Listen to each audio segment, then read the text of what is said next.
မိမတွေတကယ်လိုချင်တာပါလေယောက်ျားတွေစီကနေသူတို့ဘာတွေမျှော်လင့်ကြလဲဆိုရင်မေးခွန်းကိုယောက်ျားတိုင်းနီးပါးကိုပြန်မေးဖို့ကြလိမ့်မယ်ဒါမှမဟုတ်ရင်လေကိုယ့်ရဲ့စီနီယာတွေစီမှာသွားမေးမယ်အခုမိန်းကလေးတွေကိုဘယ်လိုနားလည်ရမလဲသူတို့တကယ်လိုချင်တာပါလေပေါ့အပြင်မှာလည်းကျွန်တော်တွေးကြပါတယ် online မှာ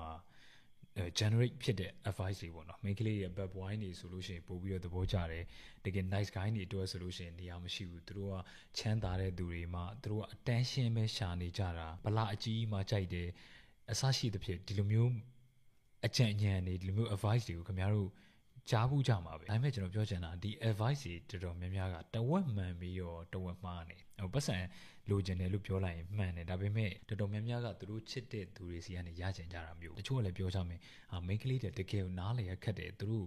့ငါတို့အရှုံးပေးလိုက်ပြီး give up လုပ်လိုက်ပြီးပေါ့ဆိုပြီးတော့တချို့လည်းလက်မြောက်အရှုံးပေးသွားတယ်မိန်းကလေးတွေကြောင့်နားလေအောင်မစင်းစားချင်တော့ဆိုတော့မိန်းမတွေကပတ်စံရှိမှကြိုက်တာမိန်းမတွေကရုပ်ချောမှကြိုက်တာဘတ်ဘွိုင်းမှကြိုက်တာဆန်းစီးဖြစ်မှာဒီလိုမျိုးအကြံပေးချက်တွေယူဆချက်တွေဘယ်လိုပဲစုညံနေပါစေမိန်းကလေးတွေသူတို့ချစ်တဲ့ယောက်ျားတွေစီက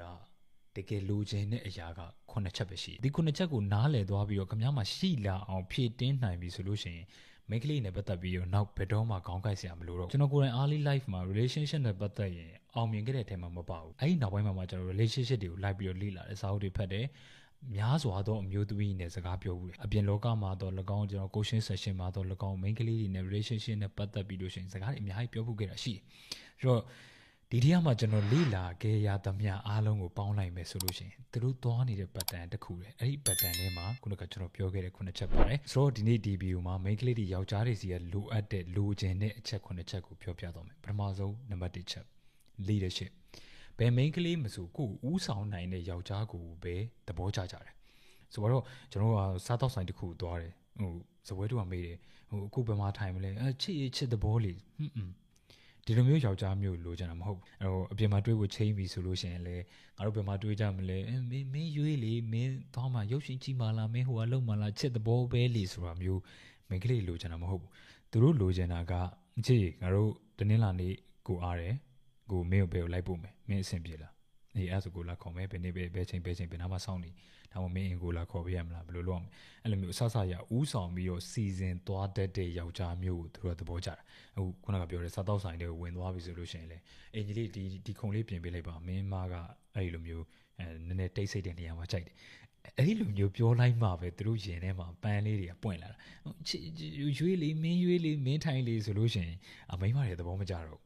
့ဒါကတော့ဒါအခြေရေးမှာပေါ့နော်ဒါဥပမာအနေနဲ့ပြောတာလက်တွေ့ဘဝမှာလည်းတူတူပဲခမားအနေနဲ့ကချမ်းသာတဲ့ယောက်ျားတစ်ယောက်ဖြစ်နေနိုင်တယ် automatic ပေါ့ဗျာမိဘချမ်းသာလို့ပဲဖြစ်ချမ်းသာတဲ့ယောက်ျားတစ်ယောက်ဖြစ်နေတယ်ဆိုရင်တောင်မှ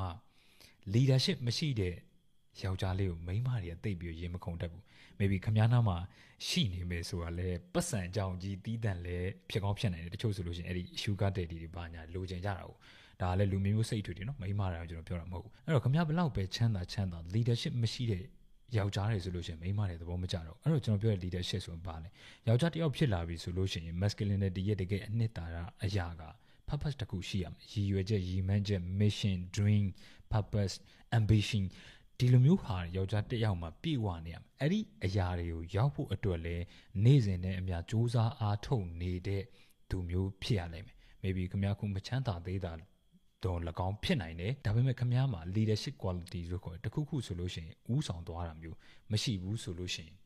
မိမတွေခင်ဗျားတို့သဘောကျမှာမဟုတ်နံပါတ်1အချက်သူတို့အလိုချင်ဆုံးသည်သူတို့ဥဆောင်နိုင်တဲ့ယောက်ျားနံပါတ်2အချက်မိန်းကလေးတွေလိုချင်ကြတာကသစ္စာရှိမှု faithfulness ပေါ့ loyalty လို့လည်းပြောလို့ရမှာပေါ့ loyalty ရှိတဲ့လူသစ္စာရှိတဲ့လူကအလိုလိုချက်တည်ရှိတယ် loyalty is the greatest glory ဆိုအလိုလိုချက်တည်ရှိအဲ့ဒီယောက်ျားကိုသူတို့ကြည်နေရတာကိုသူတို့ရဲ့စိတ်ထဲမှာအဲ့လိုမျိုးလုံခြုံမှုစိတ်ချမှုဒါတွေကိုအပြည့်အဝခံစားနေရဒီနေရာမှာနည်းနည်းလေးပြောစရာရှိလာတာကသစ္စာရှိတာနဲ့ခံမှန်းရလွယ်တာနဲ့မတူဘူးတချို့ယောက်ျားလေးတွေရှိတယ်ဒါကျွန်တော်ညီငယ်တွေနော်တတိထားဖို့လိုလဲဆိုတော့ကိုကမိန်းကလေးတယောက်ကိုချစ်တယ်ဒီလိုပဲကိုရဲ့သစ္စာတရားကိုဒါကိုသူ့ကိုအကုန်လုံးကိုပေးထားတယ်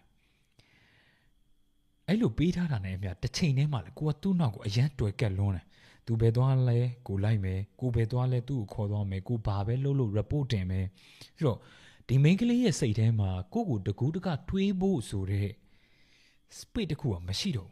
နေရာလို့မရှိတော့အချိန်ပြည့်ကိုကခံမှန်းရလွယ်နေတယ်အချိန်ပြည့် available ဖြစ်နေတယ်အရှိမကျွန်တော်ပြောခဲ့ leadership quality တွေဖြစ်တဲ့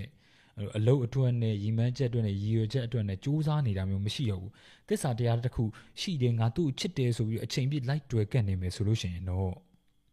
မကြနိုင်ဘူးသူခမောက်စိတ်ပြတ်သွားလိမ့်မယ်အဲ့တော့သစ္စာရှိတယ်လုံခြုံမှုနှွေးထွေးမှုစိတ်ချရမှုပေးနိုင်တယ်ဆိုပေမဲ့လမ်းမလွဲဖို့လိုတယ်ကျွန်တော်ပြောချင်တာခမောက်သဘောပေါက်မှာပါနံပါတ်3ချက်မိန်းကလေးလိုအပ်တာကလေးစားမှုယောက်ျားတွေလည်းမိန်းမတွေစီကလေးစားမှုလိုချင်ကြတယ်ဟုတ်တယ်မဟုတ်လားခင်ဗျားတို့လည်းကိုယ့်ပါတနာရဲ့လေးစားမှုကိုလိုချင်တာပဲဒီလိုပဲအမျိုးသမီးတွေအနေနဲ့လည်းအပြန်အလှန်ကိုယ့်ရဲ့ချစ်သူကိုယ့်ရဲ့ရည်စားကိုယ့်ရဲ့ယောက်ျားစီကနေလေးစားမှုကိုလိုအပ်တယ်တချို့ယောက်ျားတွေကကိုယ့်ရဲ့ပါတနာကိုလေးစားအကောင်းမှမသိဘူးတခါလေကိုယ့်ရဲ့သွေးချင်တဲ့စိတ်နဲ့လူရှိသူရှိမှအဖြစ်ပြောလိုက်တာမျိုးရှိမယ်ဧည့်သည်တွေရောက်လာမှနိုင်ပြတာမျိုးတွေရှိတယ် control လုပ်တယ်ပေါ့နော်ဟိုဟာလှုပ်လိုက်ဒီဟာလှုပ်လိုက်ဆိုပြီးတော့အဲ့လိုမျိုး control လုပ်တယ်ထိန်းချုပ်တဲ့သဘောမျိုးတွေအများကြီးပါတယ်အဲ့တော့ main ကလေးဘက်မှာဧည့်သည်တွေရှိနေလို့အောက်သက်သက်နဲ့ခံလဲရပါမယ်ဧည့်သည်တွေပြန်သွားပြီးနောက်2ယောက်တည်းနေရင်တော့ပြဿနာတွေတက်ကြအောင်ဒါကြောင့်မလို့ကိုယ့်ရဲ့ partner ကိုယ့်ရဲ့လက်တွဲပေါ်ကိုလေးစားပေးဖို့လိုတယ်လူရှိသူရှိမှာပဲဖြစ်ဖြစ်2ယောက်တည်းပဲဖြစ်ဖြစ်ပေါ့လေဘယ်အချိန်မှာပဲဖြစ်ဖြစ်လေးလေးဆဆနဲ့ပြောဆိုဆက်ဆံတတ်ဖို့လိုတယ်မဟုတ်လို့ရှိရင်ဆက်ဆံရေးမှာအဖို့ထစ်တွေဖြစ်တယ်ယောက်ျားတွေကလေးစားမှုလိုချင်တယ်လို့ပဲ main ကလေးတွေလည်းသူတို့လက်တွဲပေါ်စီကနေလေးစားမှုရဖို့လိုအပ်တယ်ဆိုတာကိုကျွန်တော်သိထားပေးဖို့လိုတယ်နံပါတ်4ချက်လိုအပ်တာက communication relationship တစ်ခုကကောင်းကောင်းအလုပ်ဖြစ်ဖို့အတွက်ဆိုလို့ရှိရင်2ယောက်ကြားမှာ communication ကောင်းကောင်းရှိဖို့လိုတယ်အခုအတူလက်တွဲနေတာကသစိမ်း2ယောက်ဖြစ်တယ်တခါလေးမှသဘောတူတာရှိမယ်သဘောမတူတာရှိမယ်စိတ်သဘောထားချင်းမတိုက်ဆိုင်တာတွေကြုံလာနိုင်တယ်ဒီလိုခါမျိုးမှာအချင်းချင်းပြေလည်အောင်ဖြည့်ရှင်းနိုင်ဖို့အတွက်က communication ကအရေးကြီးဆုံးပဲဒီနေ့မှာယောက်ျားတွေ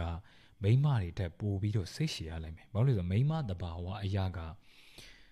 အပြောင်းလဲလေးနည်းနည်းမြန်တာရှိတယ်အဲ့အပြောင်းလဲဆိုတဲ့အကြောင်းကိုလည်းကျွန်တော်ပြောပြမယ်ပေါ့နော်မိန်းကလေးတွေကမညာတတ်ဘူးသူတို့စိတ်ထဲမှာရှိတဲ့အတိုင်းကိုသူတို့ထုတ်ပြောကြတယ်သူတို့ရဲ့ feeling ကိုသူတို့ဖုံးကွယ်မထားတတ်ဘူးဟန်လည်းမဆောင်တတ်ဘူးဥမာလေးတစ်ခုပေးမယ်ပေါ့နော်ဒီအကြောင်းလေးကျွန်တော်အရင်တော့လည်းဗီဒီယိုလုပ်ခဲ့ပါတယ်ဥမာတစ်ခုပေးရမယ်ဆိုလို့ရှိရင်ခမားနဲ့ခမားရီးစားကမနေ့ကညတော့ကရုပ်ရှင်သွားစီဖို့ချိန်ထားတယ်ဒါပေမဲ့မနက်ခင်းရောက်တယ်ဆိုင်ဒီဇိုင်းမှာထိုင်နေအေးသွားမယ်လေရုပ်ရှင်သွားမယ်ဆိုတော့သူ့စိတ်ထဲမှာခုစရာလေးတစ်ခုတွေ့ရတယ်သူက